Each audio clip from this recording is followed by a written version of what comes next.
There's an old quote that states 80% of life is showing up. Now, showing up means many different things to many different people, but the idea is not complicated. You can't do anything of significance unless you have first and foremost arrived. Which brings me to today. See, I had a list of concepts I've been excited to talk about, things that I've either read or have been recent epiphanies in my life. And I can't wait to share those with you. But this morning, let me tell you about this morning. Finding the energy to do anything felt like trying to squeeze blood from a rock. I woke up with a headache, exhausted because I didn't sleep at all the night before. And you know that feeling, like when you didn't sleep at all the night before, you're oddly constantly reminding yourself the next day that you didn't sleep, and everything just felt off. And really, as I'm speaking now, things still kind of do. And so I got up and I sort of played with the idea of taking the day off altogether. Right? Maybe I'm due for one anyway. I thought about resting. The little devil with the pitchfork on my shoulder continuously reminded me how great sleep would feel. And I was sitting there, kind of weighing my options. Took some ibuprofen, started the coffee, sat down on the couch, just kind of looking at the wall, what to do. But realistically, I knew. And I want to explain why. Over the years, I've taught myself through repetition that sitting down and writing and recording, unless I plan intentionally to do otherwise, is a non-negotiable. It's helped me see that the goal in any meaningful pursuit should be getting to the point where, despite the circumstances, you show up. Stephen Pressfield, whose voice often echoes in my mind when I come face to face with these situations, he wrote, "Art is war, between ourselves and the forces of self-sabotage that would stop us from doing our work. The artist is a warrior." Artist being anyone bringing something to the world that does not yet exist. And he goes on to describe the battle with the mind over sitting down in that chair and writing when we know we must write but don't want to. When a tired or distracted mind begins looking for off-ramps, as mine had clearly started doing this morning. These seemingly trivial moments, when any rational soul could argue for the validity of postponing their date with Microsoft Word, they come to matter more than ever. Because greatness is a byproduct of intentionality. If you become accustomed to breaking promises to yourself, if you leave that door cracked for exceptions here and there, it will ultimately be kicked open. And that's why I inject little reminders like that into my life, to keep that mental muscle working. For example, there can never be dishes left in my sink when I go to bed. Why? Because if I skip it once, there will always exist reasons to skip again. It's a very easy thing to not care about. Because here is the reality. Progress is a lifestyle. Growth is a lifestyle. At least if we're talking about any meaningful type of evolution. I just finished reading It Takes What It Takes by Trevor Moawad. One of those 3 to 5 hour listens on Audible, depending on how fast it's playing. It really packs a punch. And I'm going to be diving into a few of his concepts a little more in the coming weeks, but one thing he discusses that I found incredibly valuable is the illusion of choice. And what the illusion of choice highlights is that there are a set of behaviors that must be carried out to be effective. The idea of alternate routes is an illusion. There are no choices when it comes to what's necessary. We know what must be done to win. Now, knowing that is one thing. Knowing that and having to propel yourself to action when you feel like garbage is something different entirely. But that's why it's so valuable to get to that place where you can take the emotion out, remove the internal deliberation, and automate the things you know are going to help push you to be that better version of yourself. In other words, you show up for you, period, and that is a non-negotiable. That's the level we all need to get to. And I'm thinking about this, drawing parallels to a lot of different aspects of my day, right? The interval training I have this afternoon. When you're exhausted, 40 minutes in, and are switching from squats to mountain climbers or whatever it is, right? Instructor makes the announcement. I don't think about anything. I don't give myself a chance to try and rationalize any weakness. I know, if this is important to me, keep that door shut. No thinking, just doing. Next. Simply doing what you always do, what you've signed up for, cannot be self-perceived as some monumental sacrifice. No, it's just what you do. It's neutral. Sometimes you feel like it, sometimes you don't, but you do what you do. And that puts you on track to accomplish some incredible things. And so remembering this ultimately pushed me through that studio door this morning and placed me down right in front of my mic. Sure, I had to adjust some things. Definitely picked some, mellower music. There's going to be no crescendos today or my head will explode.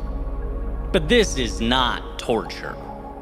In fact, I'm really happy with the way the episode's turning out. I would have missed out on something that I think is going to be pretty valuable in a variety of ways. But what I'm telling myself is that this is not a victory. It's certainly not defeat. It's just what I do. And so the question worth asking yourself when facing the adversity life presents, in whatever arena you are in, is, are you willing to show up for you? Can you turn that internal deliberation switch off when it comes to the necessities before you? Minimize that rationalizing that I battled with this morning. We don't need or want that. There should be no thinking, no cracked doors, no metaphorical dishes in the sink. If you decide something is important and you sign that dotted line, when it's time to execute, you act. And then you move directly onto the next. The goal is to not even negotiate with weakness. Now, that's not to say Pressfield's aforementioned war of art won't rage on as you journey to the new horizons you've set out for. But just like anything, it's an understanding that will help you focus, will help you say no to the distractions and the minutia, and continue writing your story, constructing your reality line by line and piece by piece.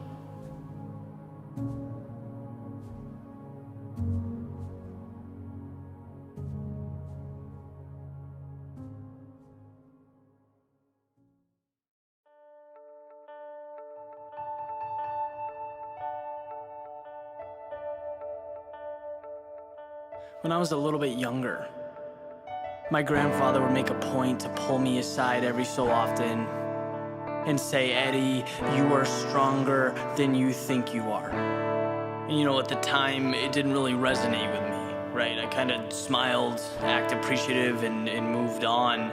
But then that thing called life happens, when you start to see the ups and downs, you experience the hardships. And no one's there to tell you how to act or how to handle it. But your response is what makes all the difference. And I look back now to that message and can't help but wonder if I'd be where I'm at today without it. Because it's not just a reminder. It's not something that goes on a sticky note and hangs on a wall. It's so much more.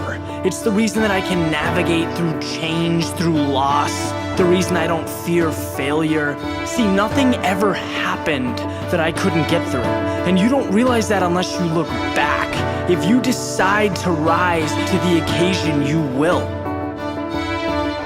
You're 100% capable of doing more than you ever imagined. Reality is a narrative, and you are always stronger than you think you are.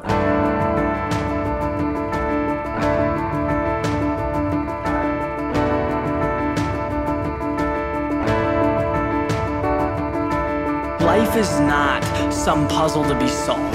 It's never about hiding or worrying or eliminating all bad fortune. It's about knowing that you can and will get through everything, that nothing can push you down and keep you there. Maybe the worst is yet to come, maybe it's not, but the best of you, that is undiscovered. And through the very hardship that you once feared, you'll be able to paint a portrait of the new you, brushstroke by brushstroke. And see, back then, I didn't get that. I didn't know that growing up meant enduring difficulty. I didn't know what I was truly capable of. But years have passed, and now I know that I am stronger than I thought I was. And while life is not certain, my confidence stands alone. It's the reason that I run towards my dreams, never away from them, and neither should you. Don't forget that, because during even the worst of days, the darkest of nights, you are always stronger than you think you are.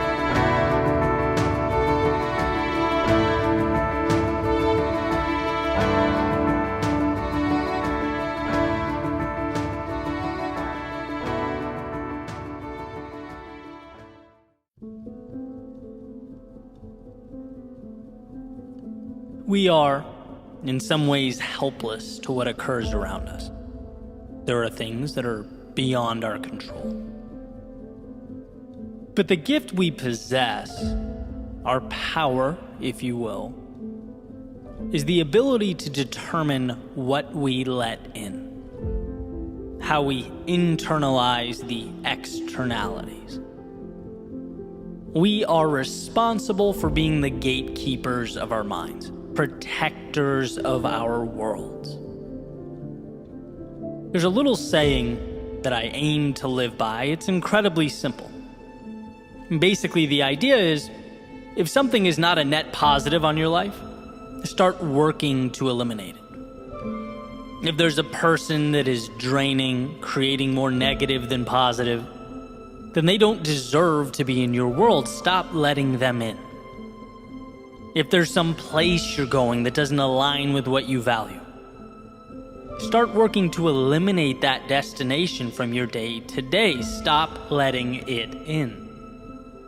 If you find yourself constantly thinking about worst case scenarios, it's always, well, what if this goes wrong or that goes wrong?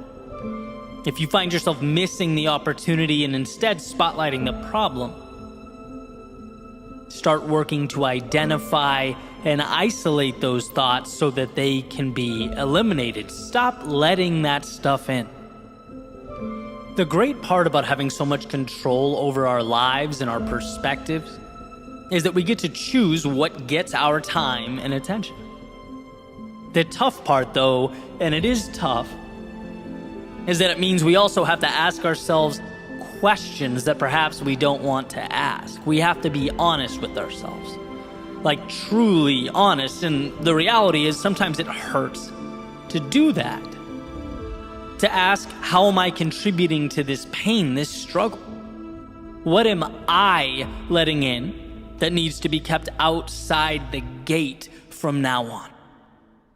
And what we often find is that the answers are there.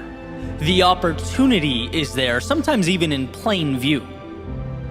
But our attention is often diverted from it and instead allocated to the things that don't even serve us or align with who we are. We've habitualized finding the problems and not the solutions.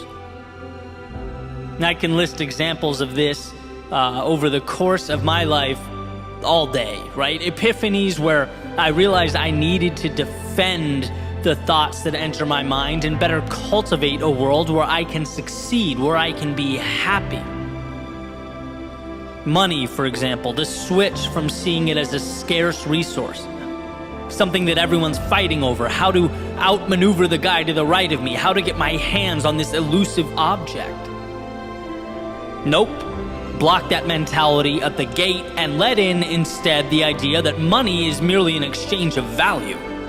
How can I be more valuable to more people? Where value goes, wealth follows. Or as I've talked about before, the injuries I deal with so frequently, right? Keeping the poor me, or I can't deal with this, or whining, I'm willing to put in the work, why won't life let me succeed? Keep all that outside the gate and let in, here is an opportunity to get better in other areas. I can't lift. Maybe I'll take a month or two to crush cardio, to eat better, to build mental acuity. Find a way. Or maybe it's that person who made their way into my life that over time became a net negative. That we've gotten to the point where our coexistence takes away more than it adds.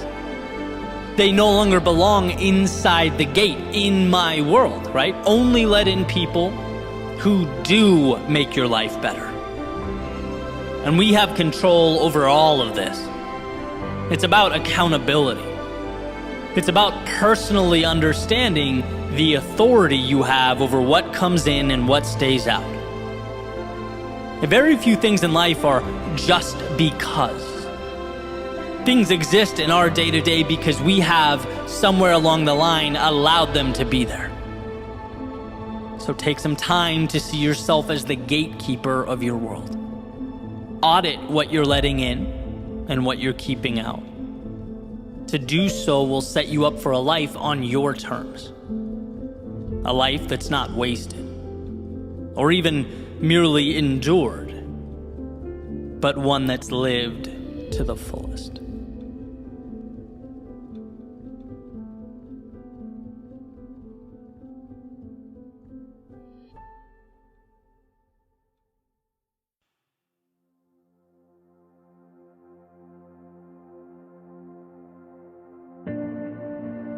I was having dinner not too long ago with a friend of mine. I see him as somewhat of a mentor as well. He's a bit older, has a couple decades on me as an entrepreneur, and we were talking about personal development, different ways to invest in yourself, what has the most ROI, kind of throwing ideas back and forth. And I started talking about different coaches I've linked up with, some of my observations on that. And he jumped right into this story. He says, Eddie, way back in the day, I paid a huge amount of money to spend the weekend with someone that I admired as an entrepreneur, as a business mind, with the intent to learn about him, his systems, his approach to his business and life, the whole thing. It was basically an investment into my journey. And he went on to say, I arrived for the weekend. Didn't take me long to feel completely underwhelmed, completely let down. Everything about the guy and his organization was sloppy. Nothing seemed to be methodical. Very little was extraordinary or groundbreaking. He said, I couldn't believe it, especially after tens of thousands of dollars spent, right? He spent a lot of money. Couldn't believe that someone he looked up to had so little to offer. And I'm sitting there just kind of like wide-eyed, like, oh man. And almost instinctively, I said, man, you must have been so angry. And he goes in this cheerful voice, no, I wasn't angry at all. This is a direct quote. He says, it was the best money I've ever spent in my life. I said, oh yeah, how? He says, it was that day I learned that, hey, if this clown can do it, if this guy can pull it off, what in the world is stopping me? What's my excuse? Basically said that day has been directly correlated to the success he's had since. Wow. Right, to which I responded, hey, thank you for the theme to what will become this Monday's YouTube video, right? Because the world needs to hear this message. So many of us need this. There's a tendency to put other people we don't know, people we know nothing about, right, on a pedestal and see ourselves as perpetual outsiders looking in. This notion that they have what I don't. When so often that thing they have is simply, even solely, self-belief. I know so many competent people that second-guess themselves out of starting or growth or progress. They see their inadequacies as substantially greater than their strengths. They don't go because they contemplate. They don't speak because they internalize. They don't create because they worry. And it's like, if you don't, someone else will. And that someone else could very easily be less suited for the job. But they did the thing that you wouldn't. The thing, as it turns out, that matters most. They trusted themselves to give it a shot. They understood that nothing starts until one looks in the mirror and believes in the pair of eyes staring back. And I look back and it just all makes perfect sense. I think of the frustration in my parents' faces when I was a kid and would say, I can't do that. Right? It was the frustration of people who care deeply about me watching me get in my own way. Right? Yes, you can, Eddie. You are the one stopping you. My grandfather saying everyone puts their pants on one leg at a time. No one is that special. And I think it's a critical reminder. It's not to say that success isn't warranted, that people who have done great things aren't qualified or talented or haven't earned it. No, not at all. The opposite, in fact. Time plus effort plus consistency tends to land people in pretty remarkable places. But it's like, no one takes that path or starts that journey unless they see themselves as worthy of it, until they give themselves permission. It makes you wonder how many people are simply too intimidated to lace up their shoes and walk out the front door. Don't even give it the thought. Hey, that's someone else's reality. I'm confined to this space right here. Think back to the early days of any incredible transformation.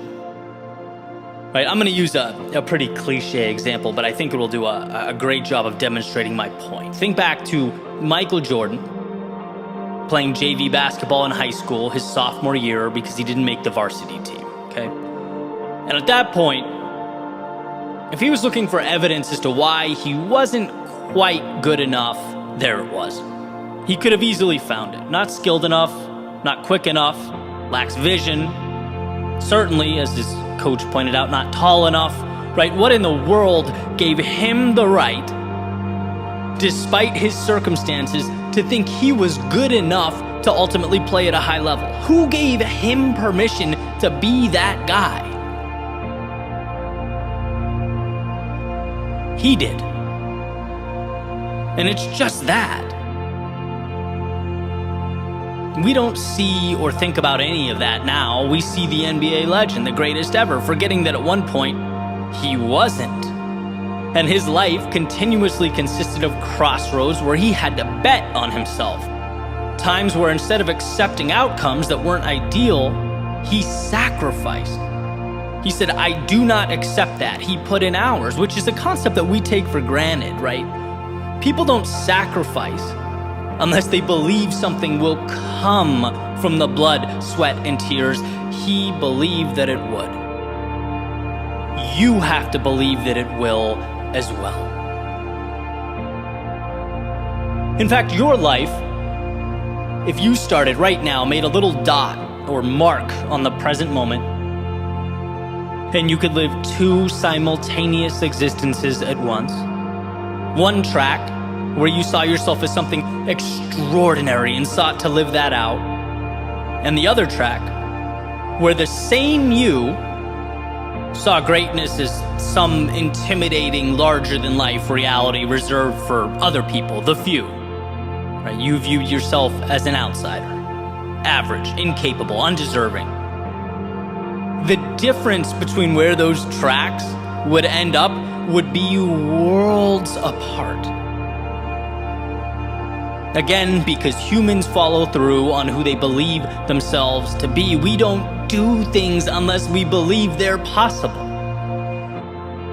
We don't sacrifice unless there's some sort of delayed gratification. We don't climb unless there exists a summit. What makes life both beautiful and mysterious is that we have to arrive at those outcomes before they exist. As Babe Ruth famously said in that article in the 1940s, it's hard to beat a person who never gives up. And it's hard to beat them because they believe themselves worthy of what they are chasing. So when will you? When will you find yourself worthy of that next level? When will you find yourself worthy of the financial success, the physique, the significant other, growth in your business? When will you let yourself be more or different or happy or whatever it is that seems just outside the scope of your reality? This world is built by people who understood what they wanted and granted themselves the freedom to pursue it. No superhuman strength required to place greater value on yourself. No record-breaking IQ necessary to live life on your terms, just a choice. Truly, a decision. And sure, it will be strange and awkward at first. You'll feel like an imposter in your own body at times. After all, getting what you've never had means doing what you've never done, but this is par for the course. This is life. And life cannot give you what you don't ask for. You can't arrive at a destination you're not traveling to. You can't be who you don't believe you're capable of becoming. So know that aforementioned reflection in the mirror has a depth to it that must be explored. And that what separates immobility from infinity is the understanding that, hey, if it's possible, then it is most definitely possible for me.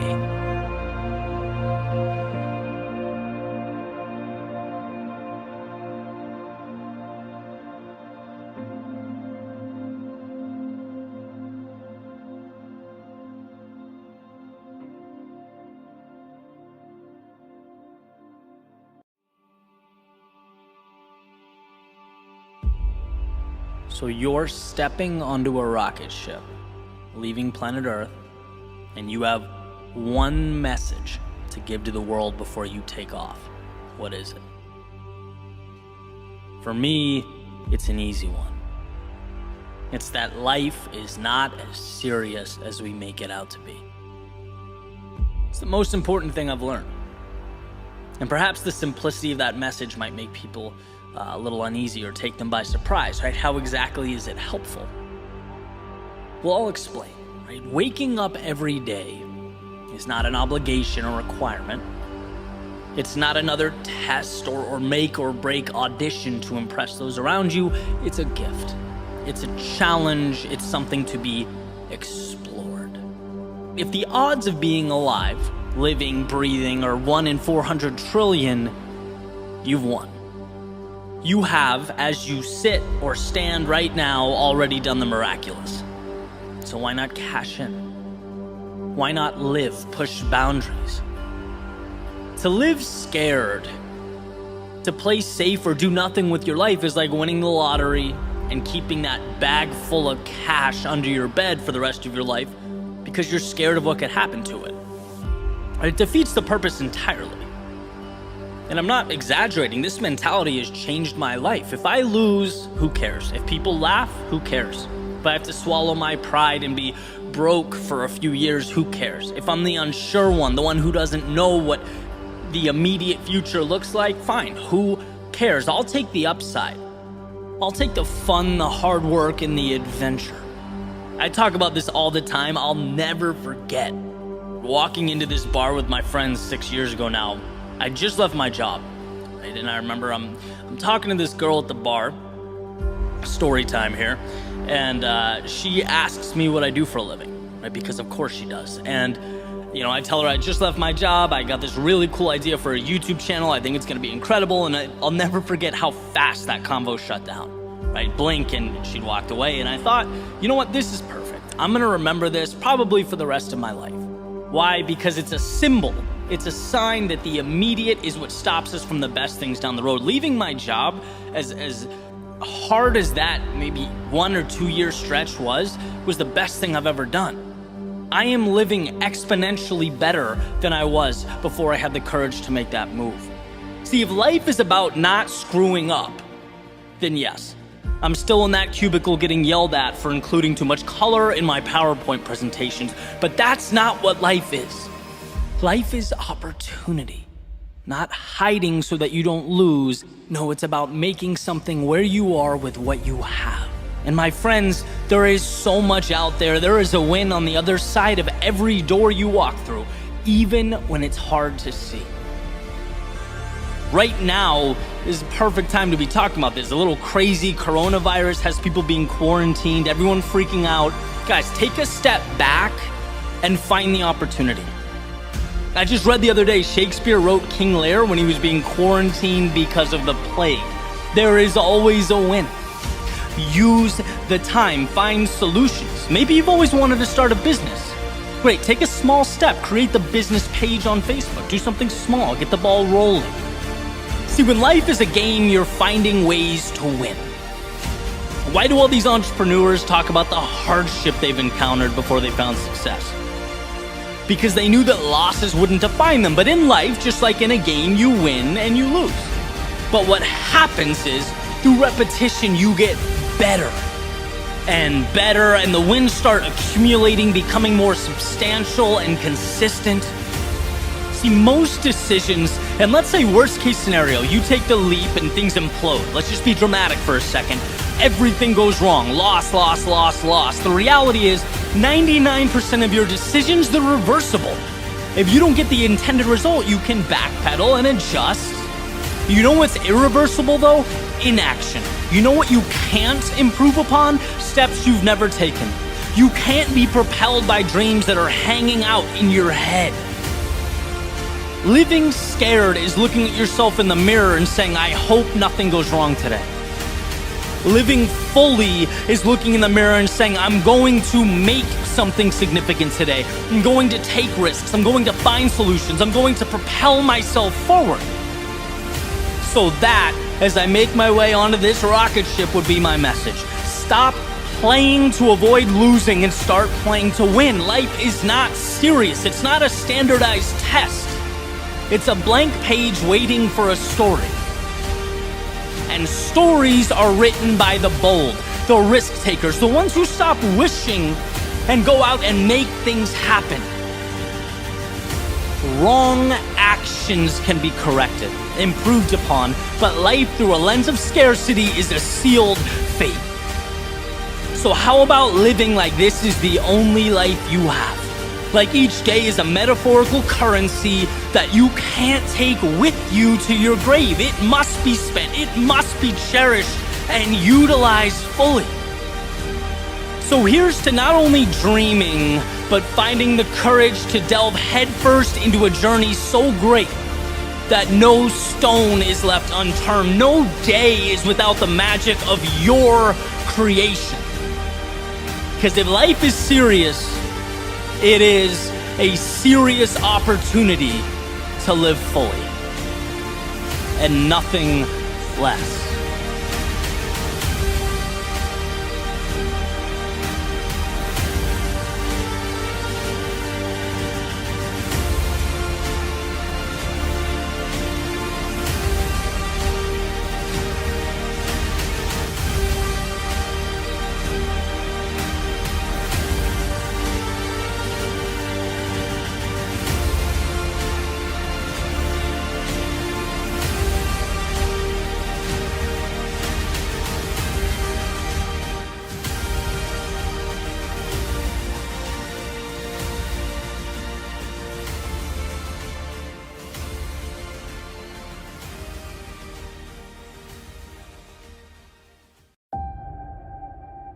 When the ground beneath us shakes, we crave stability.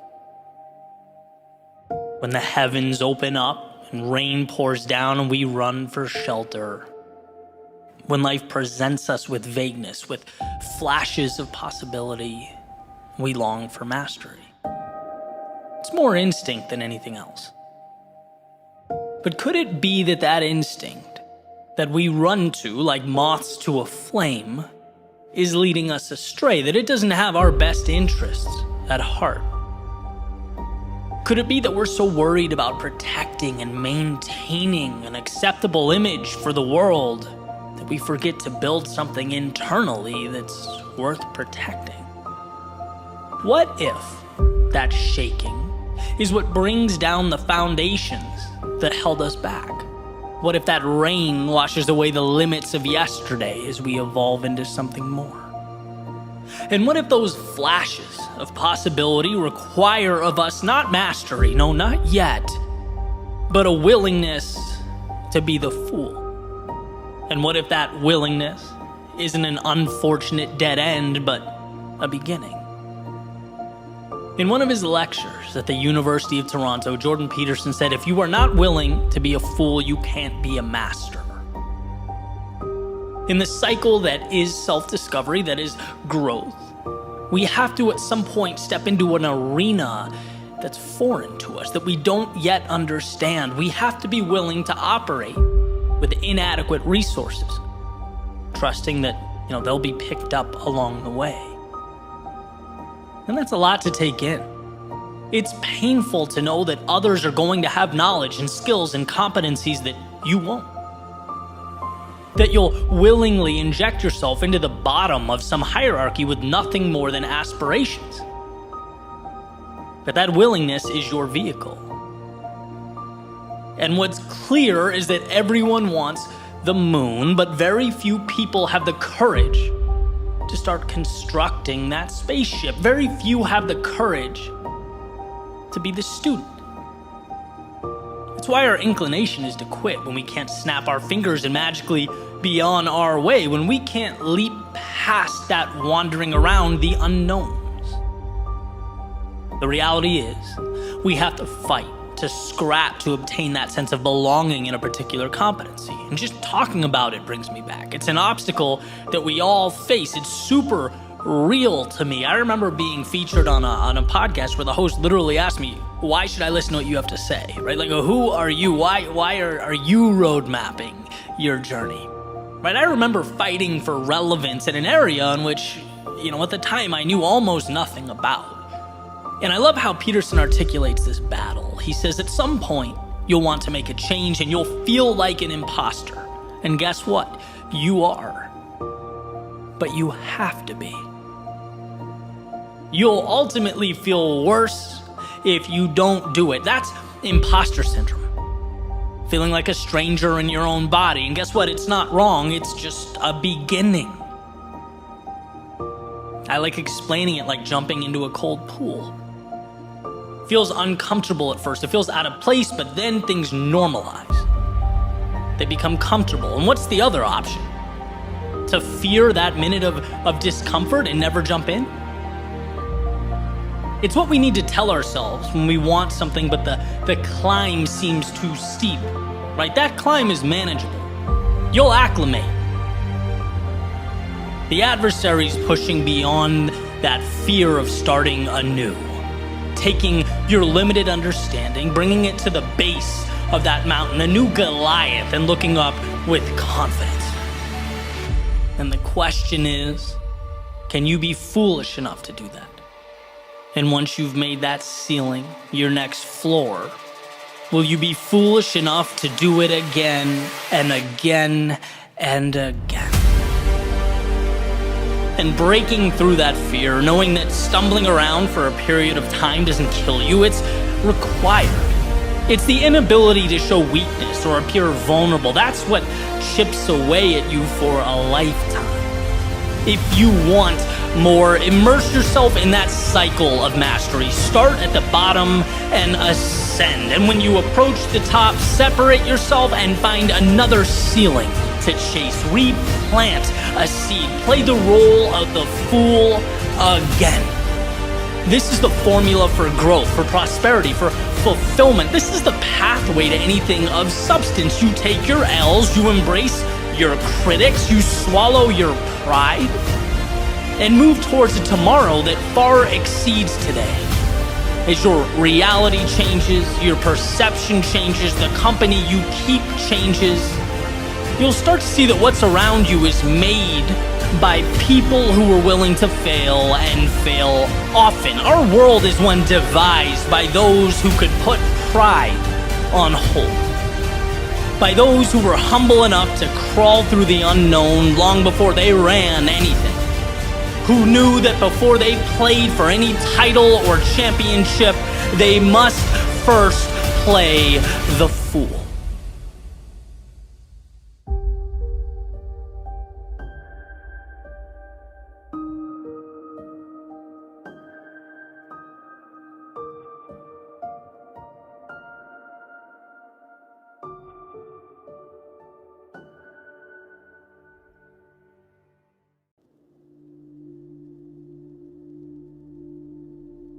Had a window seat on the plane a few days ago, and during the descent, I watched as we lowered into a thin layer of clouds, which anyone who's flown before knows creates turbulence, right? The plane starts to shake.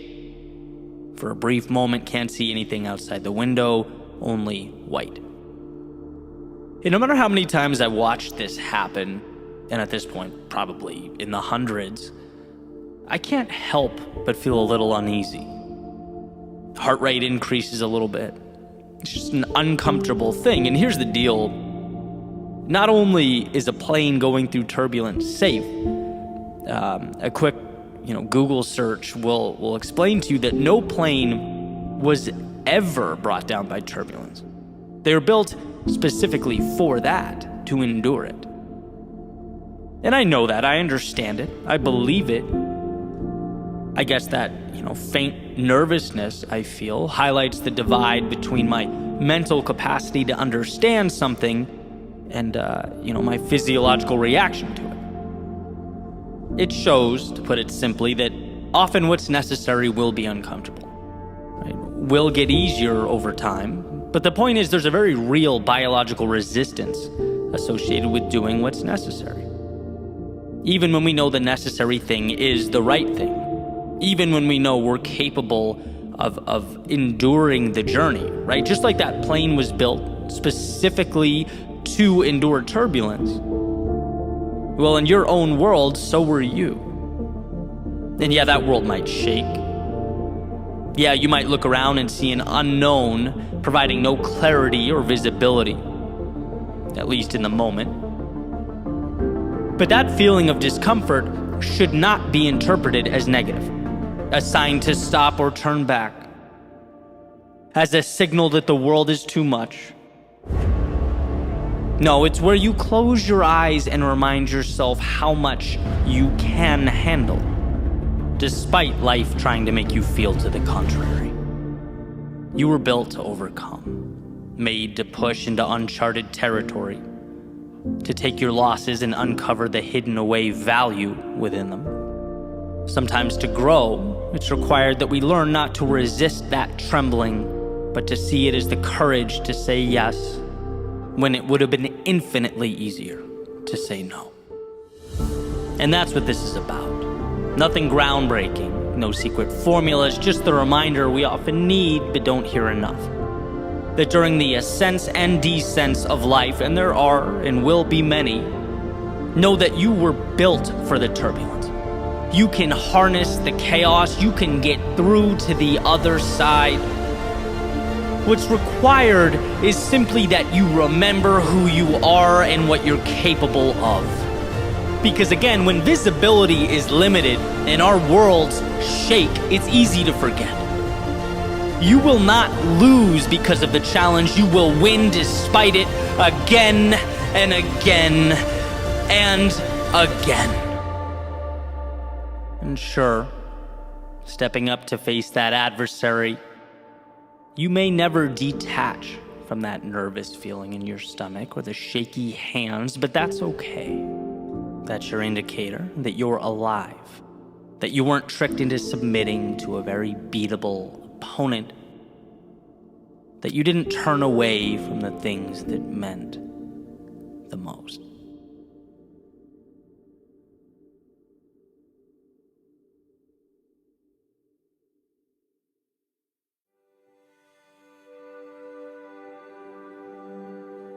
George Eliot has said, "It's never too late to be what you might have been." And this is a message that I 100% stand behind. I will always believe that to be true. Why?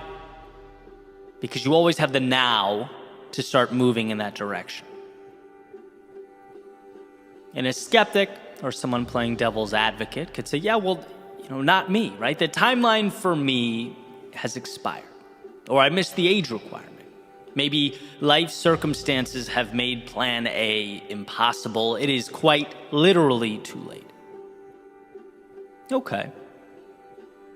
But here's what I believe we frequently misunderstand in this department. I think we misidentify what it is we really want. And sure, that sounds presumptuous for me to sit here and imply that maybe you missed the mark, right? How would I ever know what you want? Well, hear me out. Because I think too often we confuse the vehicle for the destination. That thing we thought we wanted, in actuality, wasn't really what mattered to us. We wanted where it would bring us. We wanted how it would make us feel. We wanted what we'd become when we engaged in that thing. That thing was simply the ride to the destination, not the destination itself. And that's incredible news. Because vehicles are interchangeable. It's always possible to find a new route or new ride to the show. And this is why self-reflection is so important. Because it's easy to get so caught up in the vehicle that we forget where we're going. For example, I get a ton of inquiries about keynote speaking. And that's fantastic. I think it's really cool that people want to do that and see me as someone to help guide them. But when I hear that question, I can't help it. My first thought is always, okay, but why keynote speaking? And it's not personal. Why should always be the first question we ask. Is that truly the destination? Do you feel in your soul you have a story to tell? Do you get a high from the audience interaction? Is it how you feel you can best serve the community? Like, what is it for you? Or maybe it was more of an arbitrary decision, where what you're looking for is, generating impact, adding value to others. Maybe it's some type of financial incentive. Right? All these things are valid and they could all come from speaking. My point here is not to tell you what you should or shouldn't be pursuing as your goal. My point is that we need to understand why. Because when we get to the core of what we really want, the best path to get there often looks way different than we thought it might. I use this example often, but perfectly relevant. Right? There was a point in time where I used to think songwriting was it for me. Right? My heart, my plan. Until I realized pretty quickly that I could live without it, and that surprised me. I wasn't quite sure what to make of that. But that what really made me sad to let go of was the storytelling piece, the expression, observing and philosophizing about life.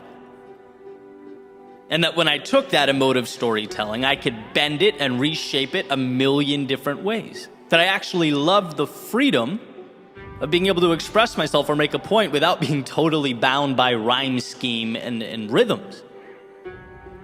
I found that point where I could help others in their difficult times, maybe see things from a new angle by helping them to look at the world differently, right? The vehicle, in a way, was almost expendable.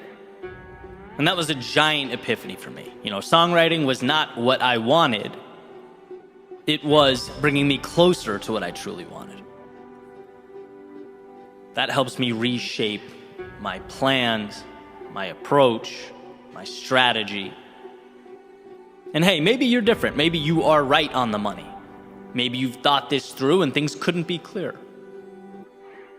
But hey, people tend to speak from their experiences, and that awareness to me was no small accomplishment. Getting there and understanding that, right? If that 1,000-foot view does anything, it exposes how multidimensional the playing field is. And how our proclivity is always to box ourselves in. Smaller, smaller, smaller, often leading us to walk by and miss quite a bit. It's also true that understanding what the destination is, making a point to really comprehend that, doesn't mean you have to scrap what you're doing. It could simply lead to that light bulb moment. So now you go, there are additional ways I could arrive at that destination. Maybe I've been so focused on a particular element of the journey, so tied to a particular vehicle, that I've been limiting myself. Right? It expands your options. In the book Decisive by Chip and Dan Heath, they talk about how one of the biggest problems we have in decision-making is unintentionally narrowing the scope. That we have numerous additional avenues available to us, but we don't see them because we become so fixated on a few choices. I think of that point often, challenging myself as to why I'm doing what I'm doing, especially when activities are time-intensive. There needs to be a happy medium, obviously. If you challenge every single thing you do, you'll be walking around in circles all day. But the ability, the power to drill down the question, what is it I'm really looking to obtain here, is such a tremendous advantage. If you can get a true handle on that and you're willing to expand your mind, open your eyes, think about the big picture, reduce the attachment to that dreaded phrase, the way I've always done it, you get to live in a world of endless options. You see that your path is simply that, one path of many. In the business world, you hear stories about people all the time that were unable to separate the goal from the medium. Couldn't look outside the parameters they'd created for themselves, the blockbusters of the world. When it should have been hold the vision but adjust the process and readjust over and over again. Our tendency is to hold on to that process so tightly that it becomes a weight around our ankles. When it comes to relationships, right? People stay in toxic relationships all the time because that's the person. This is the group I hang out with. This is my network. Well, what are you looking to get out of a relationship or group or network? Because no, it certainly shouldn't be betrayal or chronic stress or limiting beliefs being imposed upon you. So if that's the case, detach and find a different way, a different person, or a different group. Again, you're confusing the vehicle with the destination. Another example, college, right? Which for some people makes perfect sense, for others it doesn't. I loved in Matthew McConaughey's book, Green Lights, when he realized he wanted to be an actor. And to make his parents proud, to do what was traditionally right, he went to acting school. Until he realized his most valuable experience was everything he was doing outside of school. That the classroom was one vehicle of many to his ultimate destination, was ultimately expendable. He had that foresight. Someone once told me when I went to get my first car that the buyer is in control because they have the greatest strength, a superpower, the ability, if it does not serve you, to walk away, to change course. You can always do that. So when you feel stuck or stagnant, try asking yourself, is this a vehicle problem or a destination problem? What is it that I want more than anything else? And what is it this journey is bringing me that gets me there? That gets me excited in the morning, that inspires me to my core? Because I find that when you can detach the goal from the method, it often exposes some valuable information that helps you reestablish momentum. Maybe it's taking resources from one place and adding it to another. Maybe it's a slightly adjusted approach. Maybe it's cutting a few small things away. Maybe it's a pivot, maybe a total revamp, who knows? But the idea is it's never too late to get where you most want to go. Because when you identify the destination, when you realize what the finish line is, there are always numerous roads that lead you there. We just have to make sure we don't get so caught up in a particular path or exhaust so much energy trying to jam that square peg into the round hole that we miss the infinite number of wide open doors, waiting for us to notice their existence and walk through.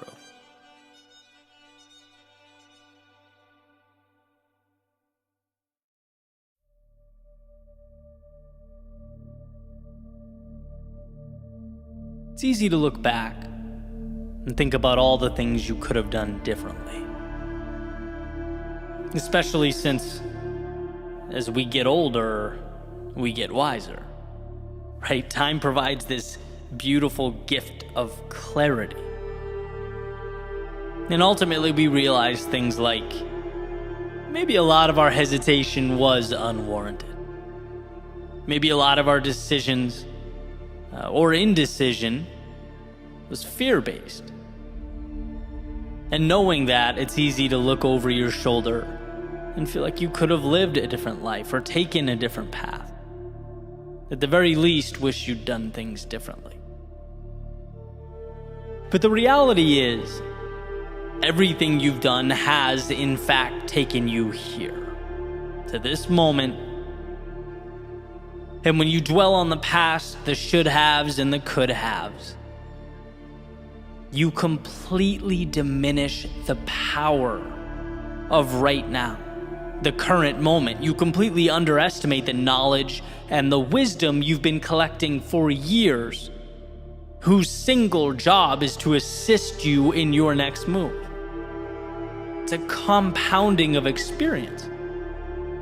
The good, the bad, and the ugly has landed you right here, right now, and how beautiful right here is. The infinite blank page. The forever fresh start. And that's not to say the past doesn't matter. It's to suggest that your prior discomfort, your mistakes and lessons have equipped you to deviate from the routines and the cyclical nature of your past. Right? The past is a gateway to now, not a life sentence. And there's a difference. You say last year or last month or last week is valueless because you did X when you should have done Y. I say to that, doing the wrong thing has positioned you to now do the right thing.